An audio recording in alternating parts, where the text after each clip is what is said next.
jatah preman.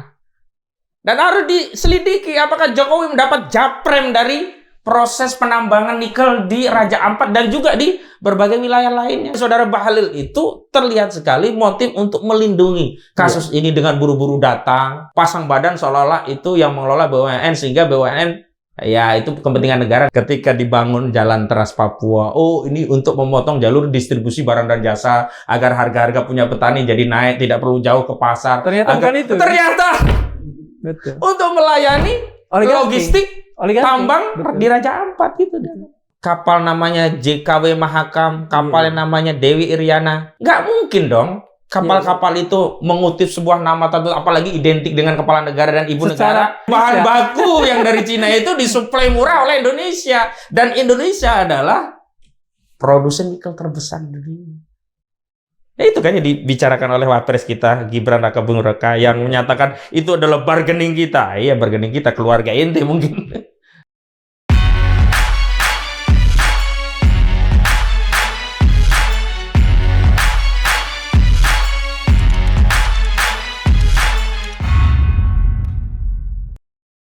Bismillahirrahmanirrahim. Assalamualaikum warahmatullahi wabarakatuh. Waalaikumsalam warahmatullahi wabarakatuh. Sobat Madilog, di tanah ini, tanaman rempah-rempah yang ditanam oleh warga dirampas oleh para kolonial. Saat ini, tanah warga dijarah oleh para oligarki tambang. Dengan gemerlap data ekspor nikel dan dalih hilirisasi, maka Raja Ampat, ruang tempat bersemayam 75% biodiversitas dunia di bidang karang, dijarah, tanahnya digali, adat istiadat penduduknya dicampakkan, dan masa depan anak cucu kita dijual murah kepada oligarki. Tentu semua diberi karpet merah oleh istana pada masa atau era Jokowi. Jokowi jelas bukan seorang pelindung rakyat. Ia bahkan membiarkan perampokan itu terjadi dan pengrusakan, penghancuran generasi terlaksana. Ada hal yang ironis, manakala penguasa justru adalah pihak yang mengisap bumi ini. Hari ini kita bertemu lagi dengan Mas Ahmad Khozinuddin, orang yang nanti akan berterus terang. Dan dalam keterus terangan itu kita berharap Republik ini kita masih sempat untuk menyelamatkannya. Sehingga kemudian sebelum direncah oleh kaum oligarki. Presiden Prabowo beberapa waktu yang lalu sudah mencabut IUP 4 perusahaan pertambangan. Menurut Mas Khozinuddin, apakah ini menandai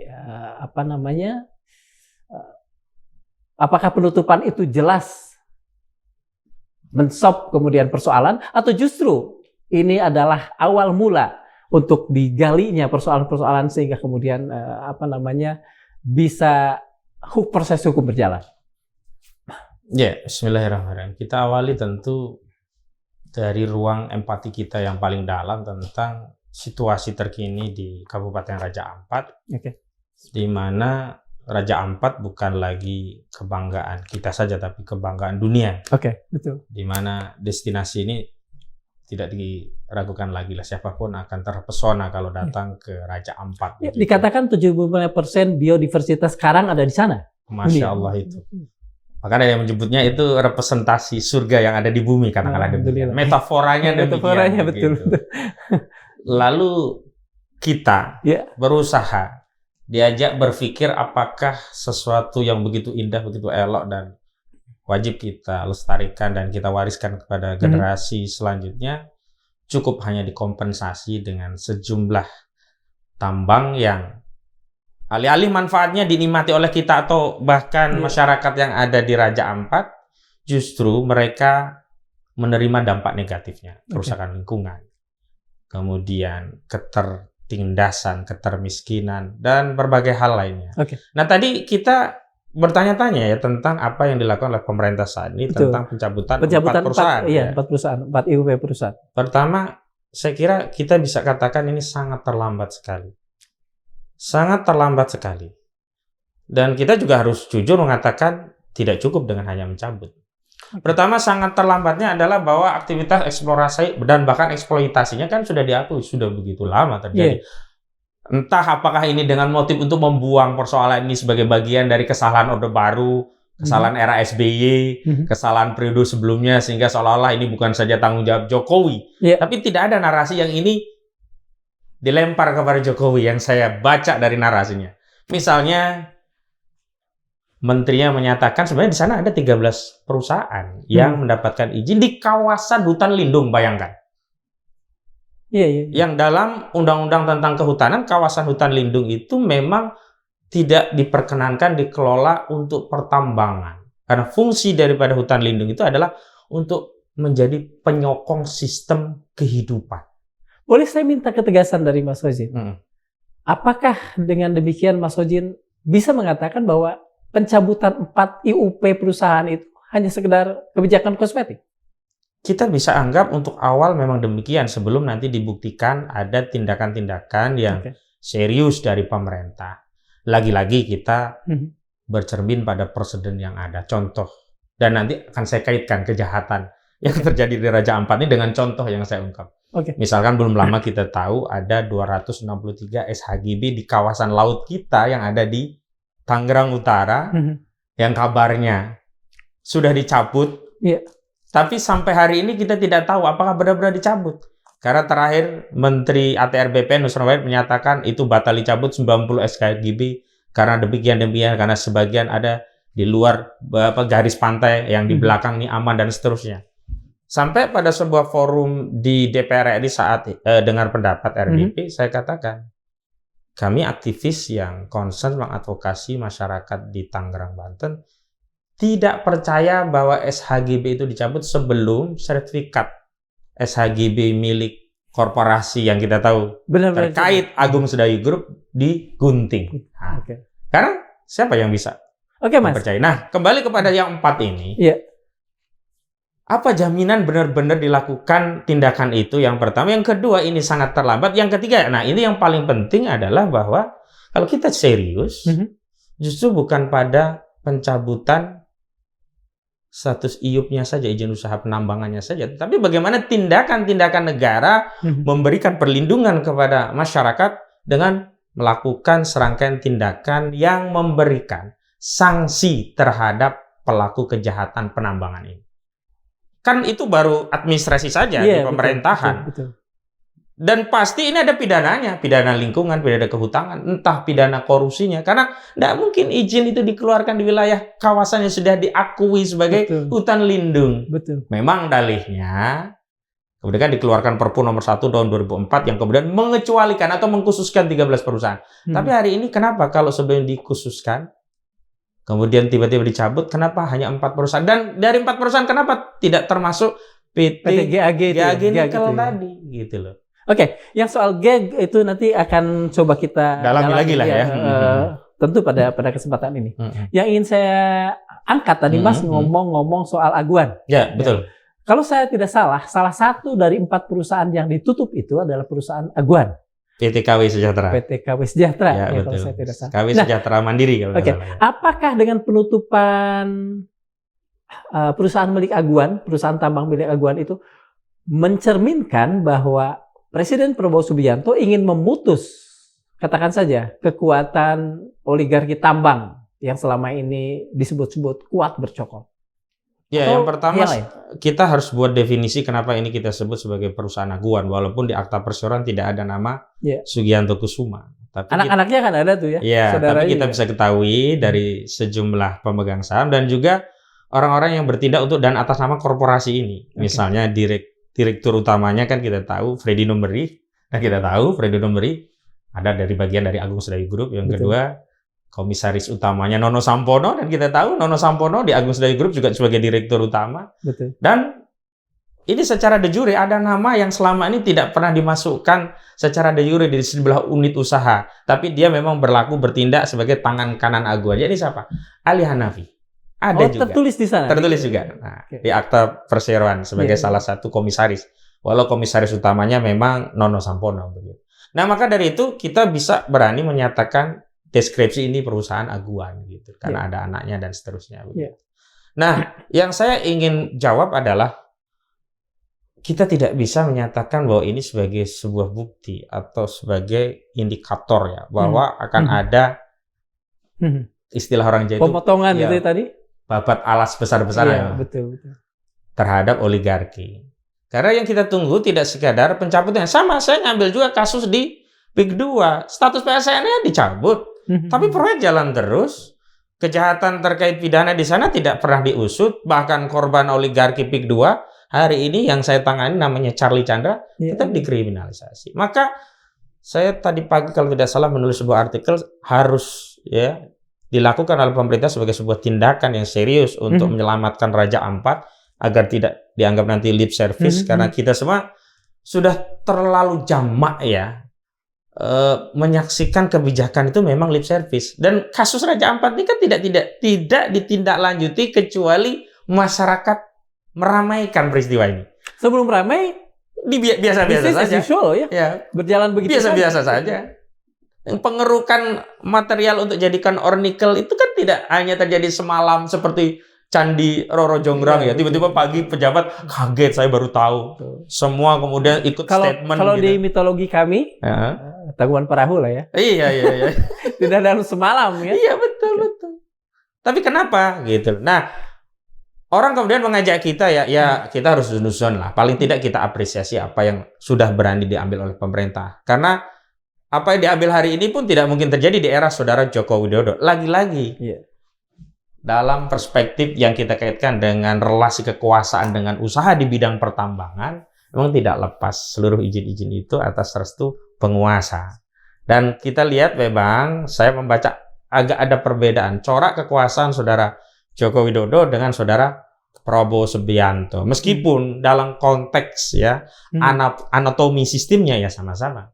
Saat ini yang diterapkan kepada kita adalah sistem kapitalisme liberal yang menjadikan sumber-sumber produksi itu boleh dikuasai oleh siapapun individu dengan asas kebebasan kepemilikan sepanjang dia punya modal. Celakanya ini dilegitimasi oleh putusan Mahkamah Konstitusi. Yang mana? Yang memberikan tafsiran tentang ketentuan pasal 33 ayat 3 Undang-Undang Dasar 1945. Terakhir itu ini kan terjadi semacam perubahan tafsir yang agak panjang ya, melalui beberapa putusan terakhir di 2016. Di pasal 33 ayat 3 Undang-Undang Dasar 1945 konstitusi kita kan dinyatakan bumi air, dan kekayaan alam yang terkandung di dalamnya dikuasai oleh negara dan dipergunakan untuk sebesar-besarnya kemampuan. Ternyata dikuasai itu bukan dalam pengertian harus negara yang mengelola. Tapi dikuasai itu ditafsirkan adalah negara yang melakukan pengaturan atau regulasi, pengendalian dan pengawasan terhadap sektor pertambangan. Artinya apa? Swasta tetap dibebaskan terlibat dalam sektor pertambangan. Padahal kalau kita baca filosofis dari pasal ini kan sudah diakui bahwa sejatinya tambang itu milik masyarakat atau kalau dalam perspektif agama disebut dengan al-milkiyatul ammah, milik bersama. Karena ada harta-harta itu yang tidak mungkin dimiliki oleh individu. Misalnya, jalan, jembatan, laut, sungai. Karakteristik barang-barang tadi nggak bisa. Karena kalau barang tadi diberikan hak kepada individu, maka ada hak eksklusif secara individu terhadap barang tadi. Dia bisa membatasi orang lain untuk tidak memanfaatkan barang tadi. Kalau Mas Darmawan punya sungai, kemudian Mas Darmawan punya hak eksklusif, nggak boleh masuk ke sungai itu, maka menjadi terhalang masyarakat untuk memanfaatkan sungai, yang realitasnya sungai itu harusnya menjadi milik bersama. Dan harusnya negara satu-satunya menjadi wakil dari publik ini yang mengelola. Dengan kata lain, kemarin-kemarin, katakan saja, atau mungkin sampai saat ini juga masih berlangsung, negara itu diam dalam hal ini, menyaksikan segala kedegilan itu. Kalau dia masih mending, justru negara memfasilitasi perampokan kekayaan alam ini oleh oligarki. Kita runut agak ke belakang ya. Rejim pertambangan sebelumnya, sebelum muncul Undang-Undang Minerba di 2009, kalau nggak salah 2009 ya, kita menggunakan asas hubungan dengan para penambangnya adalah kontrak karya. Itu kalau di mineral. Kalau di batubara PKP 2B ya. Perjanjian karya pengusahaan pertambangan batubara. Tapi begitu di 2009 muncul Undang-Undang Minerba, seolah-olah negara itu diposisikan lebih tinggi. Tidak lagi kalau kontrak kerja kan berarti kontrak kerja kan seimbang. Dan itu benar kan? Ya, itu benar. Ya. Negara jadi tinggi. Betul. Sehingga disebut dengan hubungan hukumnya adalah si pihak penambang meminta izin kepada negara, maka hubungan hukumnya bukan lagi kontrak karya atau perjanjian kerjasama, tapi si penambang atau swasta itu meminta izin kepada negara untuk melakukan pengelolaan pertambangan. Maka muncullah namanya izin usaha penambangan. Baik yang umum atau izin usaha penambangan khusus yang memang itu diatur sesuai dengan luasan dari area pertambangan. Pertanyaannya, apakah itu kemudian memberikan hak eksklusif kepada negara selaku wakil kita untuk mengelola kekayaan yang kemudian tujuannya untuk sebesar-besar kemakmuran rakyat tadi? Harusnya begitu. Harusnya kan demikian. Faktanya tidak. Hari ini justru negara yang diwakili oleh pemerintah, pejabat, justru memberikan berbagai sarana dan kemudahan kepada oligarki tambang itu untuk terus bisa mengeruk kekayaan alam kita itu hanya dengan mengganti atau melakukan konversi lah. Yang pertama kan yang kontrak karyanya belum habis tetap dihormati sampai habis. Kemudian yang kontrak karyanya habis diberi prioritas untuk mengubah menjadi IUP. Lah kalau gitu apa bedanya dengan sebelumnya? Saya ingin mengembalikan dulu pada urusan pencabutan tadi yang menurut Mas sangat terlambat. Sangat kental. Pertama sangat terlambat, kemudian sangat kental sebagai sebuah kebijakan kosmetik. Ya. Yang ditunggu oleh katakan saja anak negeri ini sebetulnya presiden bagaimana? Begini saja, kalau ada orang melakukan kejahatan, dia punya usaha melakukan kejahatan, apa yang harus kita lakukan terhadap penjahat ini? Kalau sudah terjadi ya ditangkap. Tangkap, proses hukum. Tapi narasi ini tidak pernah dimunculkan. Makanya setidaknya harus ada 3 audit dalam kasus Raja Ampat ini. Agar kita bisa memberikan kepercayaan kepada pemerintah bahwa tindakan yang hari ini diambil oleh pemerintah adalah benar-benar tindakan untuk dan atas nama rakyat dalam rangka mengembalikan apa yang disebut sebagai bumi, air, dan kekayaan terkandung di dalamnya untuk sebesar-besarnya kemakmuran rakyat. Di satu sisi di sektor pertambangan, sisi yang lain melindungi ya masyarakat, ya lokal wisdom, dan juga cagar budaya, cagar alam, dan berbagai kekayaan hayati hewani yang ada di Raja Ampat sebagai warisan yang harus kita sampaikan kepada generasi selanjutnya adalah dengan melakukan audit 3 hal. Yang pertama, audit kinerja. Kedua, audit keuangan. Yang ketiga yang paling penting, audit hukum. Audit kinerja itu untuk melihat tindakan pejabat aparat mana saja yang melakukan 2 hal. 1, melakukan perbuatan melawan hukum. Kedua, melakukan tindakan abuse of power, penyalahgunaan kewenangan. Sebab sudahlah pasti di area yang masuk kategori hutan lindung diterbitkan pertambangan, ini justru sudah pasti melanggar. Ya, betul. Yang kedua, di Undang-Undang Nomor 27 2007 ya. Itu kan juga diatur tentang perairan dan pulau-pulau kecil. Di pasal 23 itu sudah diatur limitatif. Yang terkategori pulau kecil itu tidak boleh dikelola kecuali untuk konservasi, penelitian, pendidikan, dan pengembangan. Itu batasannya 4. Konservasi, penelitian, pendidikan, dan pengembangan. Nggak boleh dikelola untuk tambang. Dan definisi apa sih itu pulau kecil itu? Pulau kecil adalah pulau yang luas daratannya kurang atau sama dengan 2.000 km. Sedangkan di Pulau Gage yang jadi tambang PT Gage Nikel itu berapa luasnya? Cuma 77 km. Dari 2.000 itu jauh. Kecil, berarti kecil sekali gitu. Sangat kecil. Berarti ini jelas pelanggaran. Kalau misalnya kita tahu, katakan saja lah ya, pemerintah setelah sekian lama tertidur itu kemudian mencabut 4 IUP ini dengan desakan publik karena sudah viral. Apa yang harus dilakukan publik sehingga kemudian pemerintah betul-betul melakukan 3 audit tadi, terutama audit hukum? Apa yang harus dilakukan publik? Saya kira publik jangan mudah terkecoh. Dan saya khawatir ini adalah sarana dari penguasa yang berkolaborasi dengan oligarki untuk meredam kemarahan publik. Seolah-olah sudah diambil tindakan. Hei masyarakat, tenang ya.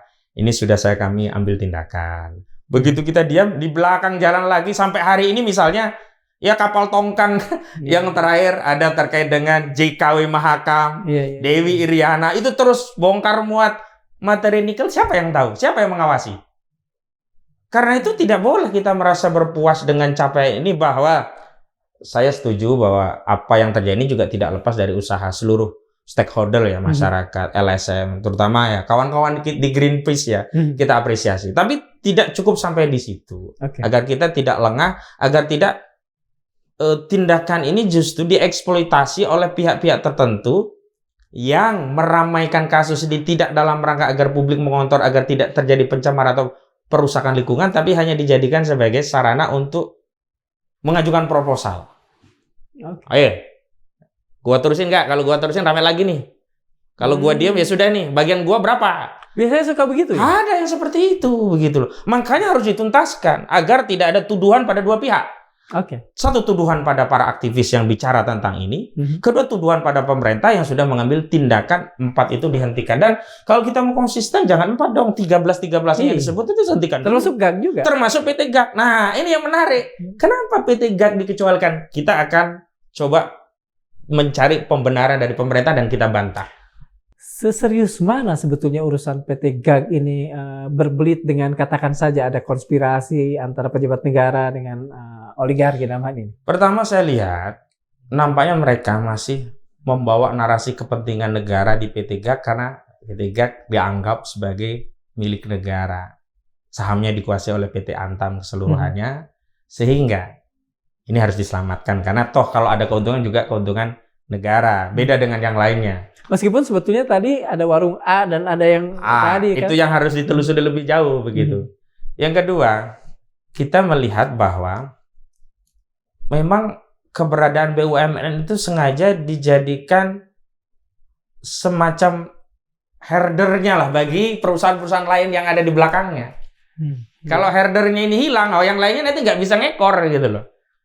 Modus operandi di beberapa WUP ya, wilayah izin usaha penambangan yang dikuasai oleh BUMN, itu di belakang itu kan ada swasta yang nambang-nambang. Itu kan dalam rangka kalau ini mau nyuri, ini sudah ada yang pasang badan di depan. Padahal laporan keuangan hasilnya nggak pernah. Ya ini dapat bagian, tapi bagian setoran gitu. Seperti timah juga ya? Iya seperti timah gitu loh. Setoran-setoran begitu. Jadi ya memang kompleks sekali masalah kita kalau nggak kita seriusi, kita akan kembali pada persoalan yang ya repetisi begitu.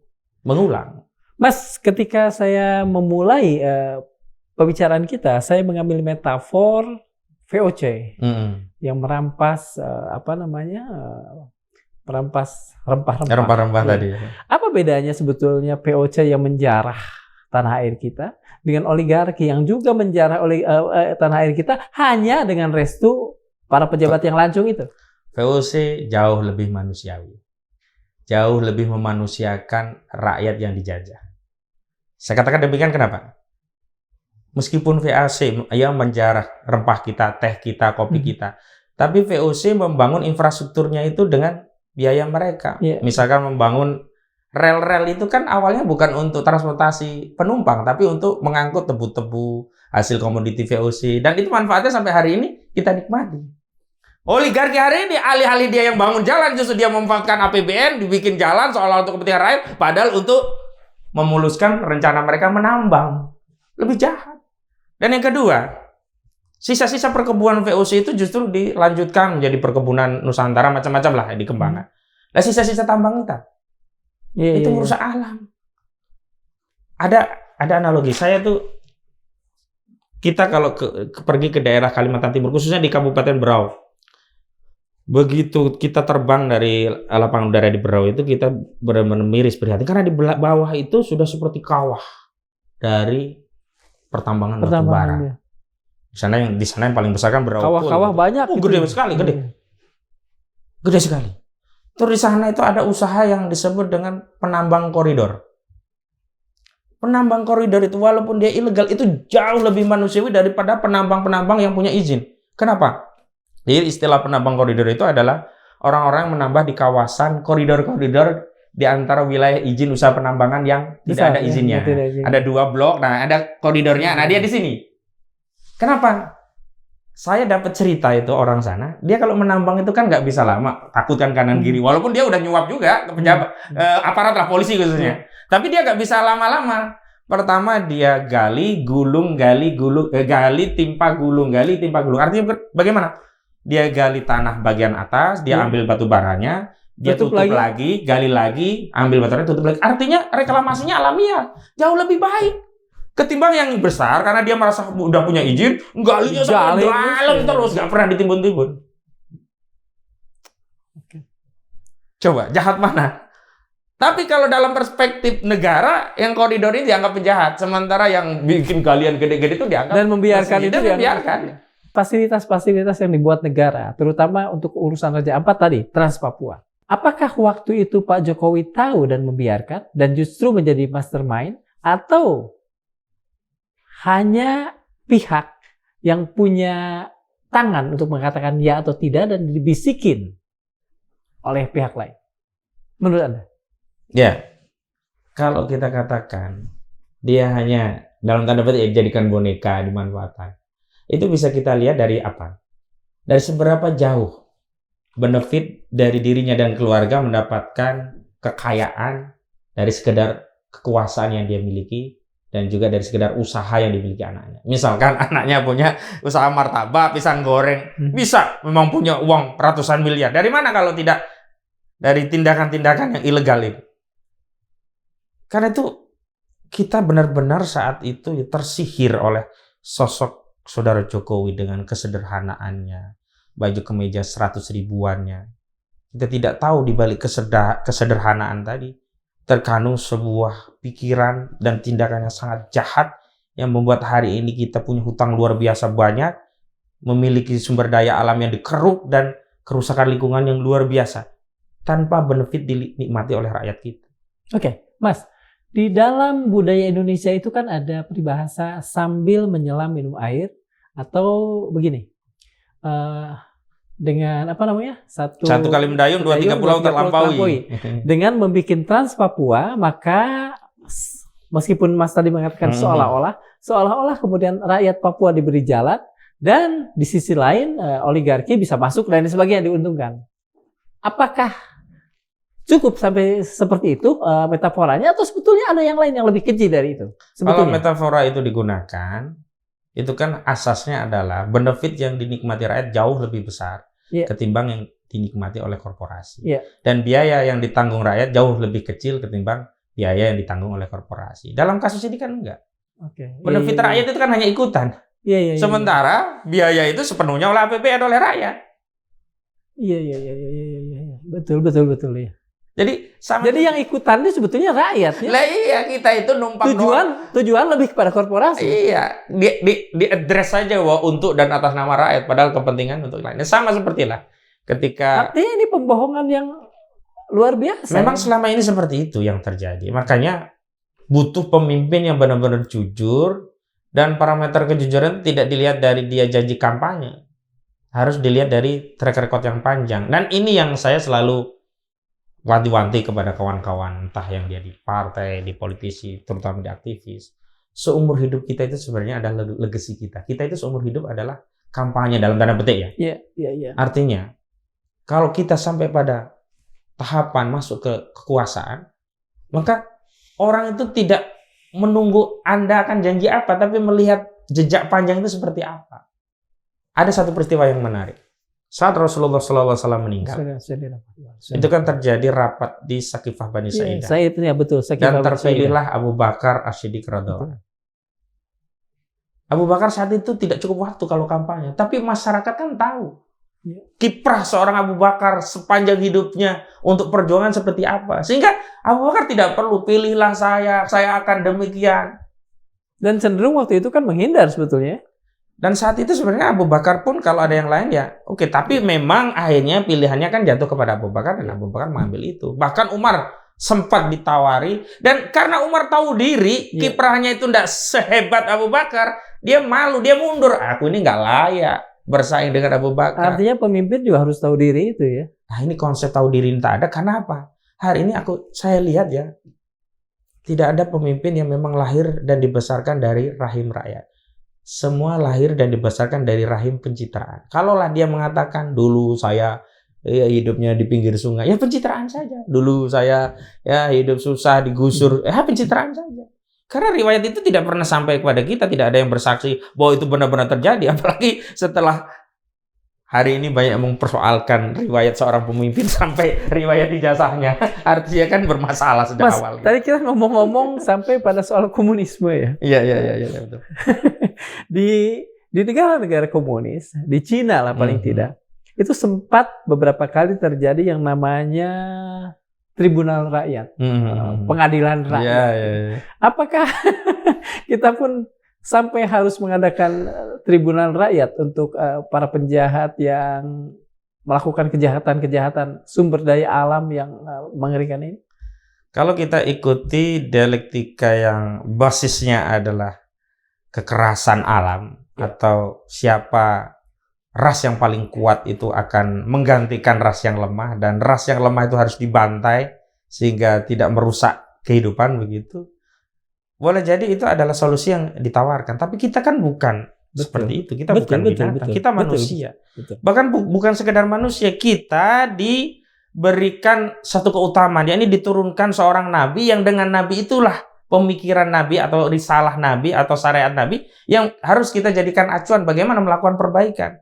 Hari ini justru yang harus kita pikirkan adalah bagaimana melakukan perbaikan, bukan hanya berpikir tentang bagaimana menghukumi suatu kejahatan, walaupun itu tetap berjalan begitu. Iya.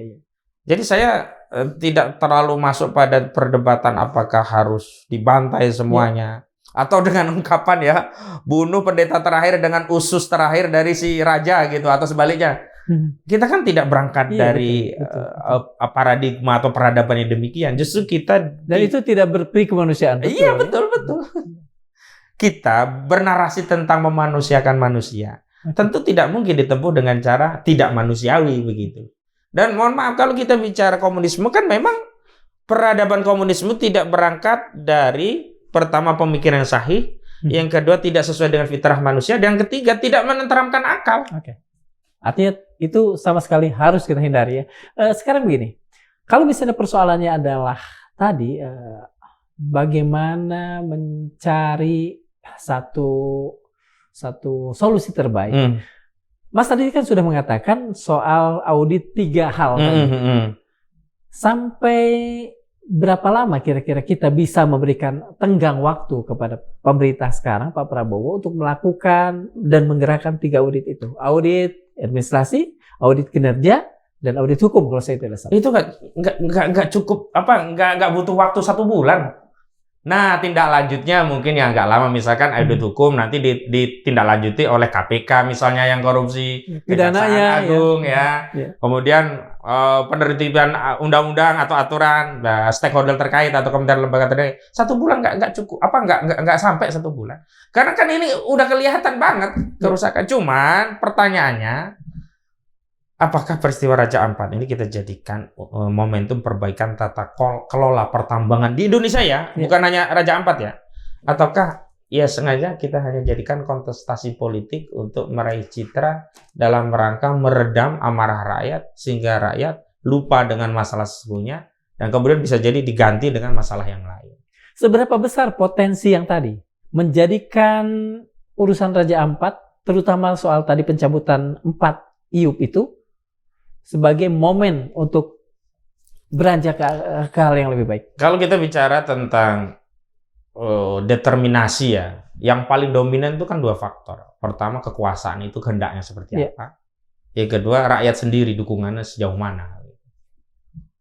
Sampai hari ini kita belum bisa melihat dari unsur kekuasaan punya keinginan kuat untuk ke sana. Bahkan pencabutan itu tidak juga? Tidak juga. Oke, silakan.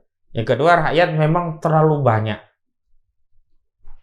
bencana, kesulitan hidup yang dihadapi rakyat, sehingga rakyat ini seolah-olah ya mungkin akan seperti kasus pagar laut ya.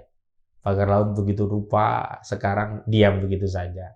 Bahkan Arsin Kades Kohot yang sebelumnya sudah sempat masuk tahanan, sekarang bebas. Gitu. Dan kita tidak tahu kelanjutan dari 263 SHGP milik Agung Sedayu Group tadi, apakah benar-benar dicabut atau sebenarnya nunggu masyarakat ya tiarap lupa gitu. Tapi meskipun demikian kita tidak boleh putus asa. Justru forum-forum seperti ini menurut saya justru yang menjadi trigger utama yang akan mengkanalisasi 2 unsur sekaligus. Pertama, opini publik masyarakat akan terus mengontrol. Kedua, bisa mempengaruhi kekuasaan. Agar apa? Hari ini kekuasaan bisa mengingat bahwa dia bertindak untuk dan atas nama rakyat, bukan untuk dan atas nama pribadi dan golongannya. Kenapa? Harusnya yang melakukan kontrol seperti kita itu kan DPR.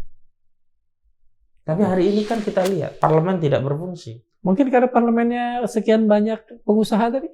Ya tadi. Kalau almarhum Rizal Ramli menyebutnya itu sebagai peng-peng ya. Penguasa dan pengusaha. Artinya dia masuk dalam lingkaran kekuasaan dalam rangka memuluskan usahanya.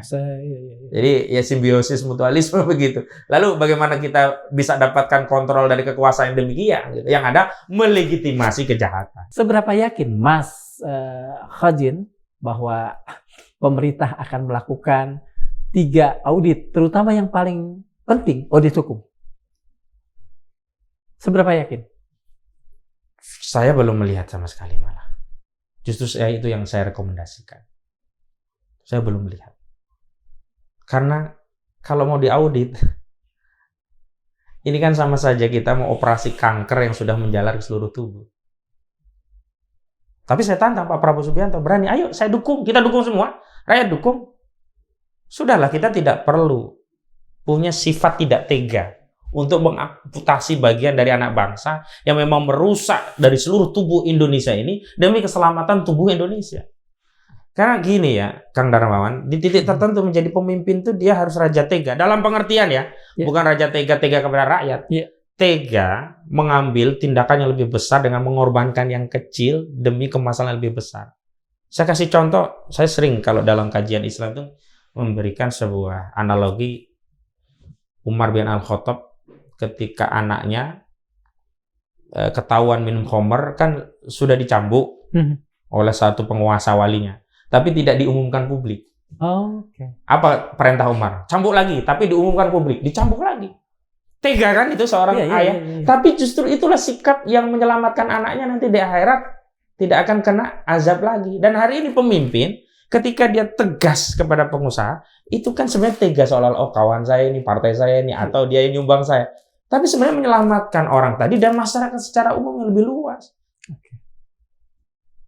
Nah kalau kita bicara tidak tega, ya akhirnya nggak mungkin. Karena hari ini kan kalau dalam kontestasi demokrasi, siapa yang naik ke tahta kekuasaan adalah siapa yang punya akses terhadap modal dan kekuasaan dari negara itu sendiri. MK pada tahun 2017 itu sudah melarang adanya eksploitasi tambang di pesisir dan pulau-pulau kecil.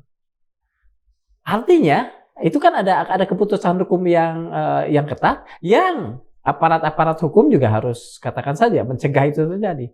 Kemana polisi saat itu dari 2017 sampai kemarin-kemarin? Justru situlah audit hukum itu akan menemukan siapa saja aparat pejabat yang terlibat melakukan penyalahgunaan kewenangan atau perbuatan melawan hukum dalam proses terbitnya perizinan sampai eksplorasi, sampai eksploitasi, juga pasca penambangan apa? Reklamasi. Reklamasi, ya. Kan kita tidak hanya bicara tentang tambang itu diambil, tapi bagaimana setelah karena kan itu? Setelah dikeruk itu yang terjadi kan perusakan besar-besaran ya. 2 perusakan, pertama perusakan terhadap wilayah yang dikeruk, yang kedua pembuangan limbahnya ini. Kan sebagian ada yang menutupi kawasan terumbu karang. Nah, cuman saya coba tadi mencari dalih pemerintah untuk melakukan pembenaran ya. Walaupun itu juga keliru juga. Di antaranya kan itu kan jauh dari Raja Ampat, itu kan puluhan kilometer. Jadi ini seperti orang yang mengatakan, oh, bakar-bakar asap itu di depan rumah jauh kok, nggak masuk ke ruang tamu masih bisa ngopi-ngopi. Nggak begitu konsep kita menjaga sebuah rumah dengan suatu lingkungan yang bersih. Itu tidak hanya rumahnya, tapi kawasan sekitar rumah. Kita bicara Raja Ampat, tidak ansi Raja Ampat, karena ya ekosistem Raja Ampat itu tidak mungkin ada kalau tidak ditopang oleh ekosistem sekitarnya begitu loh. Jangan berdalih, oh ini kan jauh nanti bisa dikeruk. Enggak. Itu akan berpengaruh. Ini adalah satu contoh yang saya alami sendiri. Saat terjadi reklamasi Teluk Jakarta yang dulu dihentikan oleh Gubernur Anies Baswedan, itu kan yang menjadi musuh bebuyutan grup Agung Sedayu atau saya sebut Aguan itu justru teman-teman nelayan Pontang seperti Khalid Mikdad. Iya. Saya bertanya tadi, kenapa kok demikian? Ternyata pasir yang digunakan untuk reklamasi itu mengambil dari pasir di Pontang.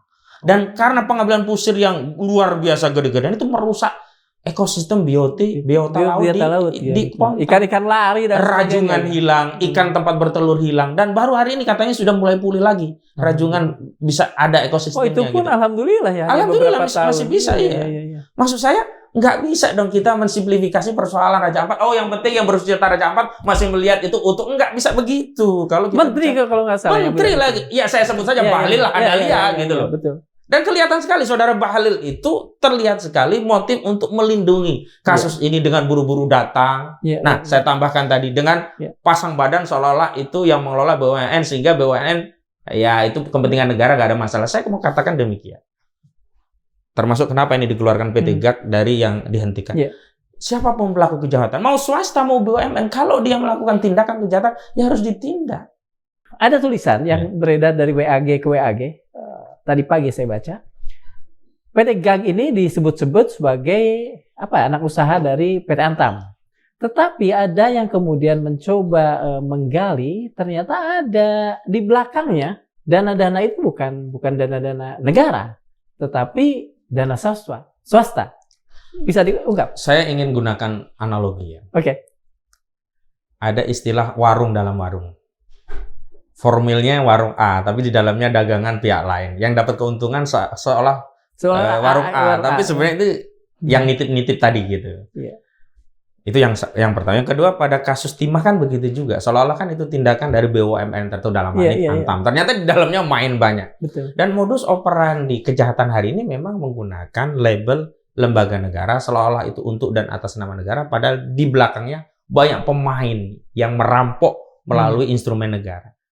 Nah, ini yang sebenarnya harus segera dilakukan audit agar tidak berpraduga. Walaupun kami punya dugaan kuat inilah yang terjadi, karena pada faktanya hal yang seperti ini lazim terjadi pada berbagai perusahaan lainnya. Sampai muncul tadi saya sebut kapal namanya JKW Mahakam, kapal yang namanya Dewi Iriana.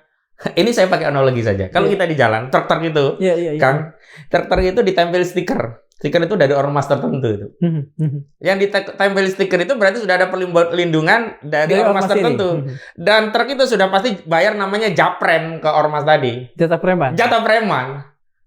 Dan harus diselidiki apakah Jokowi mendapat japrem dari proses penambangan nikel di Raja Ampat dan juga di berbagai wilayah lainnya. Kenapa? Nggak mungkin dong kapal-kapal itu mengutip sebuah nama tertentu, apalagi identik dengan kepala negara dan ibu negara secara serampangan gitu ya, dan gratisan. Iya, gratisan gitu. Itu kan ada tujuan. Dan orang kalau sudah ada, katakanlah bagi orang tertentu kan presiden dianggap simbol negara. Si kapal ini sejak kapan sih ada?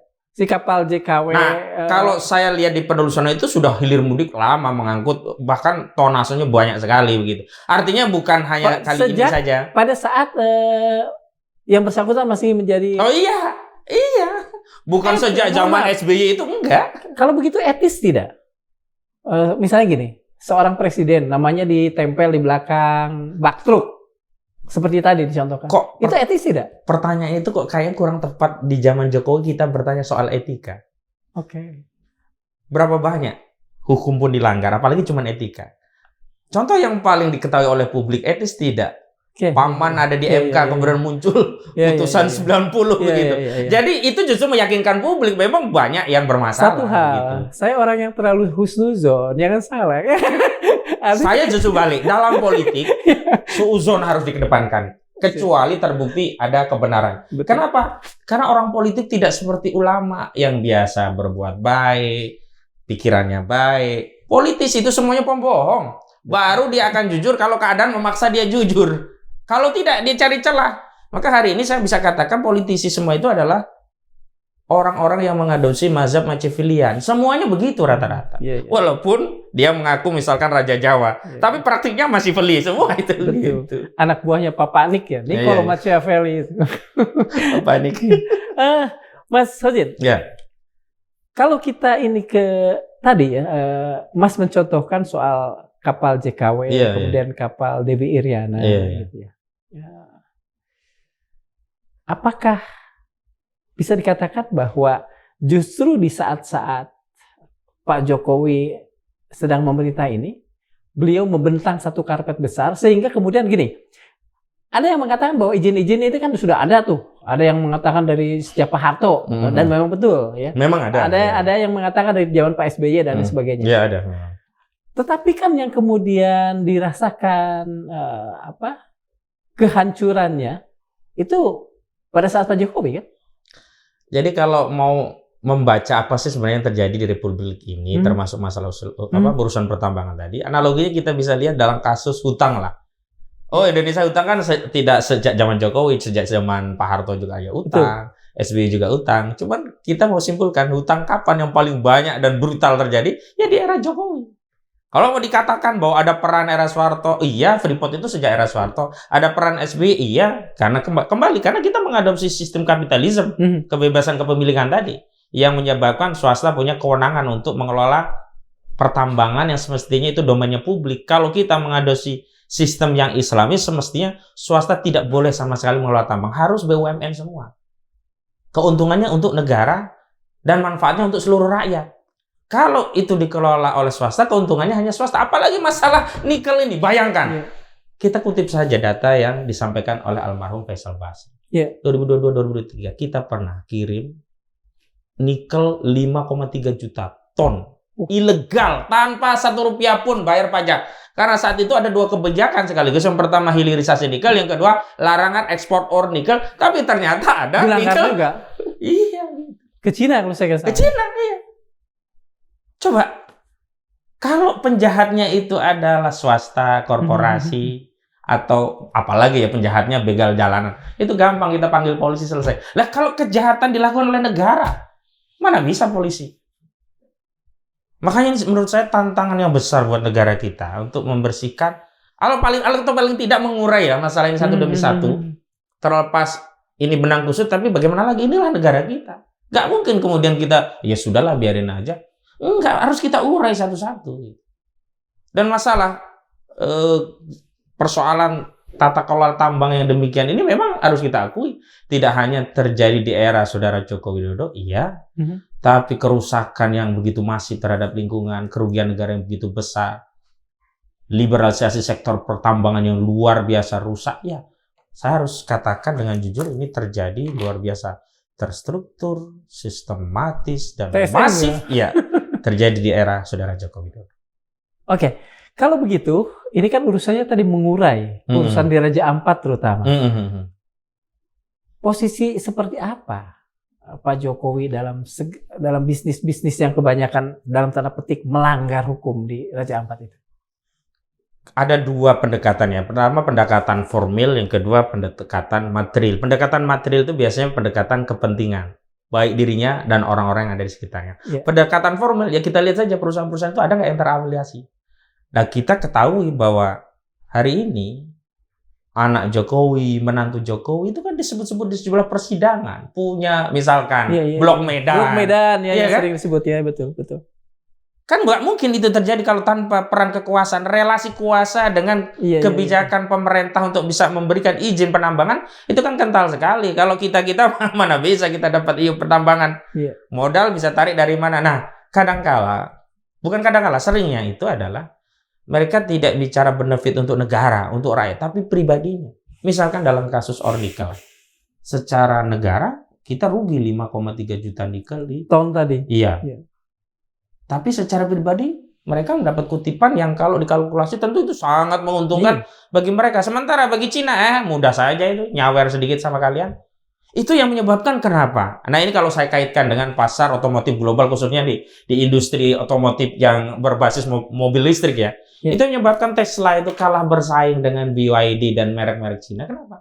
Karena bahan baku yang dari Cina itu disuplai murah oleh Indonesia. Dan Indonesia adalah produsen nikel terbesar di dunia.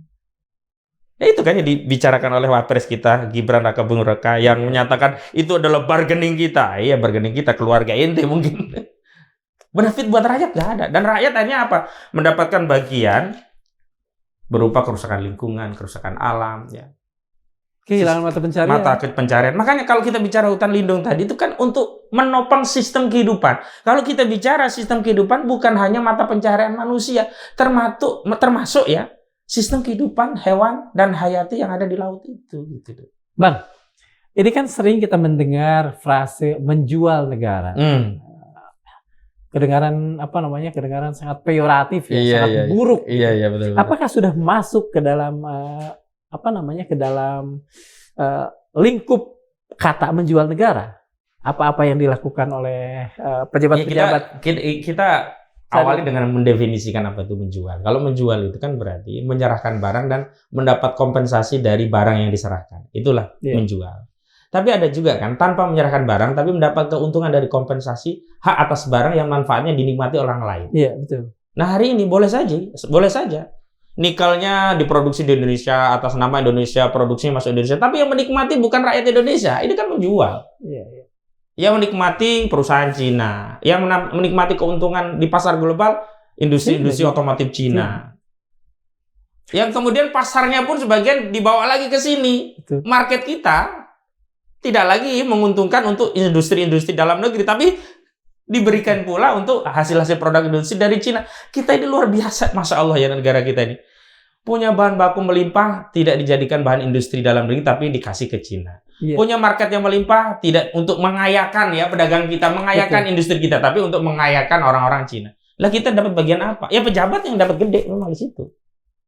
Sorry, untuk mereka yang begini itu sebetulnya hukuman seperti apa yang layak ya? Karena yang dikorbankan, yang dibunuh dalam tanda petik ini bukan cuma 1-2, puluhan orang, bahkan mungkin sampai anak cucu gitu, menjadi miskin misalnya. Ini kan mengerikan. Apa yang layak buat mereka? Makanya tadi ketika saya menulis sebuah artikel yang mengatakan harus ada audit kinerja, audit keuangan, audit hukum yang konsekuensinya harus ada tindak pidana yang diproses dalam kasus ini. Di antaranya kalau kita bicara pencemaran lingkungan, kan di pasal 98 Undang-Undang Nomor 32 Tahun 2009 tentang lingkungan itu kan paling tidak 10 tahun penjara dan 10 miliar rupiah dendanya. Tapi tadi yang di GWA meskipun binat ya kalau melihat 5,3 juta ton itu. Oh iya, nggak ada apa-apanya ya. Iya. Makanya tadi di GWA katanya ada salah satu anggota grup WhatsApp menyatakan demikian. Nggak bisa lagi nih, kejahatan mereka udah luar biasa, harusnya dibunuh saja mereka. Sampai keluar ungkapan harusnya dibunuh saja mereka. Tapi kita sebagai orang yang bernalar, tentu kan kita tidak bicara tentang memberantas sebuah generasi, tapi bagaimana membangun sebuah peradaban. Maksud saya begini, kalaulah orang-orang ini brengsek dibunuh semua, apakah kejahatan itu akan berhenti? Belum tentu. Nah, karena itu apa yang menjadi penyebab kejahatan itu terjadi? Ini yang disebut pendekatan yang berbasis ideologi. Apa yang menyebabkan sumber-sumber tambang kita itu bisa dikuasai oleh swasta bahkan asing? Oh, ini berangkat dari pemikiran atau ide apa yang disebut dengan kebebasan kepemilikan. Ide ini adalah ide yang keluar dari sebuah ideologi, yakni apa? Kapitalisme. Lalu solusinya bagaimana? Dulu Karl Marx pernah membuat antitesa tentang ide ini untuk menghilangkan eksploitasi. Yang eksploitasi itu ternyata akarnya adalah kebebasan kepemilikan, maka dihilangkan kepemilikan individu, semua menjadi collective property. Komunisme ya. Komunisme. Tapi apa yang terjadi? Komunisme, Uni Soviet runtuh. Kenapa? Karena ternyata kepemilikan kolektif itu menegasikan karakteristik individu yang memang pengen punya sesuatu. Siapa yang nggak pengen punya mobil, punya motor, punya rumah? Itu karakteristik bawaan yang diciptakan oleh Allah. Naluri. Makanya hari ini berarti kita harus mencari jalan keluar. Satu sisi nalurinya tersalurkan, tapi tidak menghambat individu lainnya untuk sebetulnya kan mungkin kita tidak akan lama ngurus perbincangan soal ini, karena sebetulnya kan dalam sistem Pancasila yang dulu sering disindir bukan sistem ini, bukan sistem itu gitu. Itu kan kedua sisi ini kan diberikan ruang, sisi individu, sisi komunal. Hanya mungkin pelaksanaannya saja yang barangkali. Enggak, karena saat itu saya nggak ketemu metode operasional untuk menerapkan sebuah ide tadi. Makanya kan ada ungkapan Marx yang menarik menurut saya. Dahulu orang mengatakan ya bahwa harusnya keadilan demikian, maka dia sebut itu sebagai utopia komunisme. Maka dia mulai mengoperasionalkan ide komunisme atau sosialisme itu dalam ranah praktis. Betul. Hari ini Pancasila yang diceritakan itu juga begitu, tidak punya metode operasional, sehingga saya bisa menyebut ini utopia juga begitu. Betul. Makanya kita harus melihat sebuah kerangka berpikir yang secara konsep itu reasonable, secara operasional juga dapat dilaksanakan. Nah, saya kembali saja ke urusan tentang tambang ini. Iya, betul. Kalau tambang itu memang bukan milik kita, lalu milik siapa? Milik rakyat, dasarnya apa? Nah, kalau kita sebagai manusia tentu kan kita akan mencari dasar kepemilikan itu kepada siapa? Apakah dasar kepemilikan itu adalah kesepakatan di parlemen? Dasar kepemilikan itu apakah dialektika materialisme? Atau dasar kepemilikan itu adalah pemberian izin dari asyari, yakni Allah kepada kita manusia, sehingga sababu atau maluk, sebab-sebab kepemilikan yang dibenarkan oleh syariat tadi menjadi sah milik kita. Misalkan, saya boleh memiliki mobil asal dengan cara membeli, bukan merampok. Saya boleh memiliki tanah asal dengan membeli. Tapi saya tidak boleh membeli laut, walaupun saya punya uang banyak. Kenapa? Ternyata Allah Subhanahu wa Ta'ala menyatakan laut ini al-milkiyatul amah, milik bersama. Nggak boleh ada yang menguasai, tapi semua boleh memanfaatkan barang-barang itu secara bareng-bareng, termasuk tambang, milik bersama. Nggak boleh ada individu yang menguasai. Nah, siapa wakilnya agar manfaat ini bisa dinikmati bersama? Negara.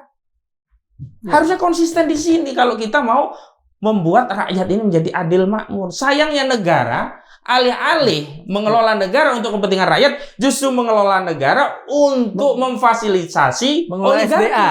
Mengelola SDA untuk memfasilitasi. Bukan hanya SDA, negara. Oke. Termasuk kalau kita bicara isu kesehatan. Itu kan bukan SDA. Tapi substansinya kan melayani oligarki. Contoh dalam kasus Raja Ampat. Saya pikir kita semua mungkin bukan hanya saya. Ketika dibangun jalan Trans Papua, ini untuk memotong jalur distribusi barang dan jasa agar harga-harga punya petani jadi naik, tidak perlu jauh ke pasar. Ternyata bukan itu. Ternyata betul. Untuk melayani logistik tambang di Raja Ampat gitu. Kan itu melayani oligarki. Ini juga terjadi di sekitar kita. Contoh, ada kawasan kompleks perumahan elit. Tiba-tiba dibikinkan tol. Tol itu kan dari seluruh rakyat Indonesia. Yang mendapatkan keuntungan itu apa? Orang-orang di perumahan elit itu. Yang mendapat manfaat apa? Properti. Tanahnya yang naik tadi properti. Padahal pajak diambil dari seluruh rakyat. Ini kan negara, bukan lagi kalau istilah kapitalisme era dulu, era jadul ya. Negara itu adalah penjaga malam. Hanya melihat kalau ada yang nggak benar gitu. Sekarang negara aktif, tapi bukan aktif melindungi rakyat. Aktif membela korporasi, membela oligarki. Coba kalau di Papua tadi tidak ada Trans Papua, bisa jadi nggak ditambang. Kenapa? Nggak profitable. Iya, betul. Susah lah ya. Nggak, masa harus mengeluarkan biaya untuk bangun jalan. Betul. Nah, jalannya numpang negara yang memfasilitasi.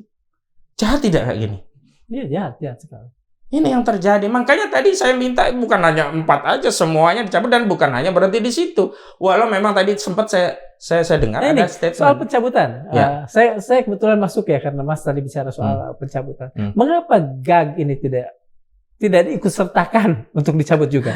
Kalau yang paling tepat harusnya Bahlil yang bicara, karena Bahlil yang mengumumkan. Tapi kalau dari analisis tadi secara formil dan material. Kalau formil kan siapa yang terlibat? Material kepentingan apa di balik itu? Kan di situ ada anak buahnya Bahlil disebut jadi Kementerian SDM yang menjadi salah satu komisaris.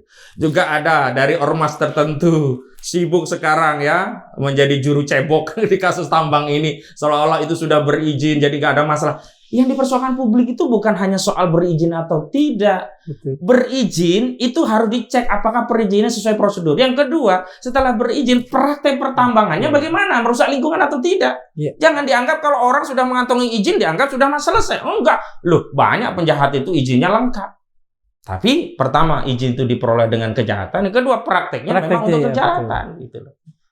Mas mengatakan oligarki ini di Indonesia dengan segala kiprahnya yang hitam itu bisa kita metaforakan sebagai kanker. Ya, kanker. Dan saya sebut salah satu kanker itu adalah aguan misalnya. Aguan itu sudah menjadi kanker yang luar biasa ganas di wilayah Tangerang, Banten. Dan ternyata nama aguan juga terkait dengan kasus Raja Ampat dalam salah satu perusahaan yang terkait dengan aguan, yakni PT KW Sejahtera Mandiri. Yang tadi kita bicarakan. Artinya menurut saya harus berani Pak Prabowo untuk memotong orang-orang seperti Aguan, Antoni Salim. Oligarki inilah. Maksud saya begini, mereka boleh bisnis tapi bisnis yang tidak mengganggu hak publik.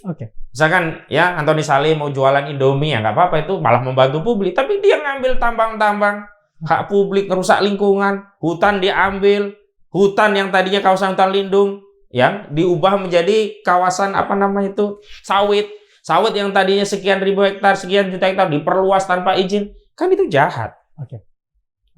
Terima kasih, Mas. Iya, sama-sama. Suatu saat kita akan bertemu kembali. Insya Allah. Sobat Madilog, tak ada bangsa yang bisa selamat jika tanahnya digadaikan, lautnya diracun, dan generasinya dibiarkan hidup di atas puing-puing tambang. Sejarah akan mencatat bukan hanya siapa yang merampok, tapi juga siapa yang membiarkan. George Orwell pernah menulis, cara paling efektif untuk menghancurkan suatu bangsa adalah dengan menyangkal dan menghapus pemahaman mereka sendiri tentang sejarah mereka. Hari ini ketika tanah adat disulap jadi konsesi, ketika Raja Ampat dijadikan neraka industri, kita bukan cuma kehilangan hutan dan laut. Kita kehilangan arah sebagai bangsa. Imam Syafi'i mengingatkan, orang berakal adalah yang dapat membedakan antara mana yang memberi manfaat dan mana yang membawa mudarat. Maka jika pemimpin hari ini membiarkan negeri rusak demi kekayaan segelintir manusia, ia telah meninggalkan akalnya. Mari kita ingatkan diri, negara tak boleh dibiarkan jadi ladang rampok. Dan republik, betapapun saat ini compang-campingnya, masih bisa kita selamatkan bersama. Selama kita berani berdiri di sisi yang benar, bukan pada sisi yang nyaman. Jangan biarkan nalar kita mati sebelum republik ini sama-sama kita benahi.